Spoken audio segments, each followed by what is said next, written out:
अर्थात मर्यादा पुरुषोत्तम श्री राम जिनका आदर्श कितना विराट होता है, हमें और आप उनको उनसे सीखने की जरूरत है। इस देश में कहा गया कि राम किस कमरे में पैदा हुए, राम किस जगह पैदा हुए। कुछ देर बैठ जाइए आप लोग प्लीज, निवेदन है मेरा, 5 मिनट। उसके बाद हम जो भी औपचारिकता है वो करेंगे, नहीं तो आप मुझे आदेश दें तो मैं बैठ जाता हूं, कोई दिक्कत नहीं। मर्यादा पुरुषोत्तम भगवान श्री राम जिनको सुबह राज्याभिषेक जिनका होना था, लेकिन उन्हें रात नहीं पता चलता है कि आपके लिए राज्याभिषेक नहीं वनवास की ओर जाना है। उनके माथे पर कोई सिकन नहीं आई, उनकी आंख से कोई आंसू नहीं निकले।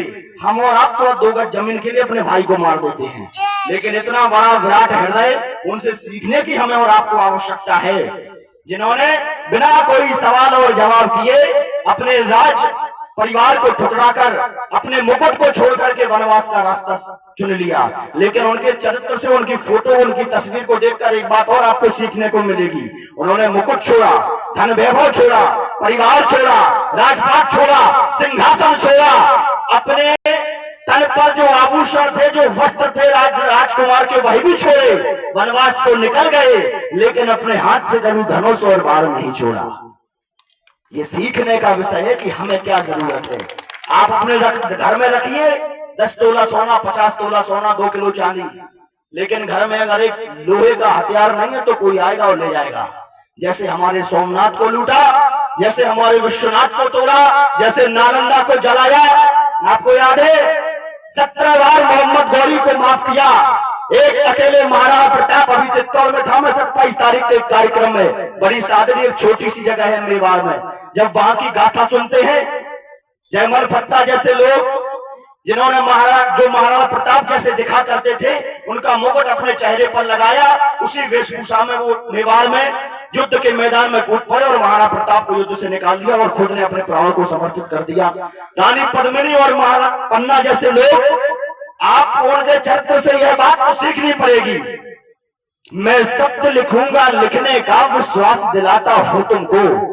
अपने परिवार की रक्षा के लिए, अपने स्वाभिमान की रक्षा के लिए अगर अपने आप के प्राणों की आहुति और बलिदान देना पड़े तो निसंकोच आगे आइए, नहीं तो आने वाले समय में जैसे हमारे भारत को खंड खंड कर दिया लोगों ने, 32,87,263 का जो भूभाग है उस पर भी लोगों की नजर है जो हिंदुओं को बांटने में लगे हुए हैं। मैं नहीं कहता आप किस पार्टी को वोट दें, आप कहां वोट दें, लेकिन अपने आप को जीवित रखिए कि जिन पुरखों ने अपने आप को प्राणों की आहुति दी, जलियांवाला बाग में अंग्रेजों ने कैसा खून की धारें बहा दी, हजारों बेगुनाह लोगों के ऊपर वहां पर बंदूकों से अंग्रेजों ने हत्या की।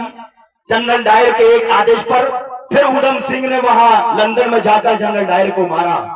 तब शहीद आजम भगत सिंह, एक किस्सा मुझे याद आ रहा है, जब उन्हें फांसी होने वाली थी तो उनकी मां विद्यावती ने कहा कि भगत सिंह अगर तुम चाहो तो मैं तुम्हारी फांसी को रोक सकती हूँ, रुकवा सकती हूँ। तब भगत सिंह ने कहा कि नहीं मां, क्रांति काल में क्रांति मंत्र का पढ़ना बहुत जरूरी है। तूफान अगर जित कर बैठे तो वरना बहुत जरूरी है, और अगर काटनी है हमको भारत माँ की जंजीरें तो फिर मेरा फांसी पर चढ़ना बहुत जरूरी है, तो फिर मेरा फांसी पर चढ़ना बहुत जरूरी है। तब मैं कह रहा हूं, एक अकेले महाराणा प्रताप, पूरे देश पर जब अकबर का शासन था उस समय मेवाड़ के गौरवगान की रक्षा के लिए जिन्होंने युद्ध लड़ना तो स्वीकार किया, अकबर से युद्ध लड़ना तो स्वीकार किया, लेकिन उनकी अधीनता स्वीकार नहीं की। तब मैं कहना चाहता हूं, मैं सत्य लिखूंगा, लिखने का विश्वास दिलाता हूं तुमको, इस दिव्य धरा का पावनतम इतिहास बताता हूं तुमको। यह कथा शौर्य की, देशभक्ति का पाठ पढ़ाती है हमको, सस्य श्यामला धरती का भूगोल बताती है हमको। वो आवाजें जो टुकड़ों में खंडित करती चट्टानों को, यशगान देश का टुकड़ा देता जयचंदी यश गानों को। वो योद्धा जिससे मुगल सल्तनत डरती थी, भय खाती थी, भारत माँ जिसके माथे पर साहस का तिलक लगाती थी, वो योद्धा अपने हाथों में प्राणों को लेकर चलता था, संकल्पवान संकल्पों को पग पग पर नहीं बदलता था। यह देश सदा सम्मान किया करता है वीर सपूतों का, मुगलों ने लोहा माना था राजस्थानी रजपूतों का, राजस्थानी रजपूतों को यह भूमि पुकारा करती थी और राजपुतानी मूछ मुगलियों को ललकारा करती थी। राजपुतानी मूछ मुगलियों को ललकारा करती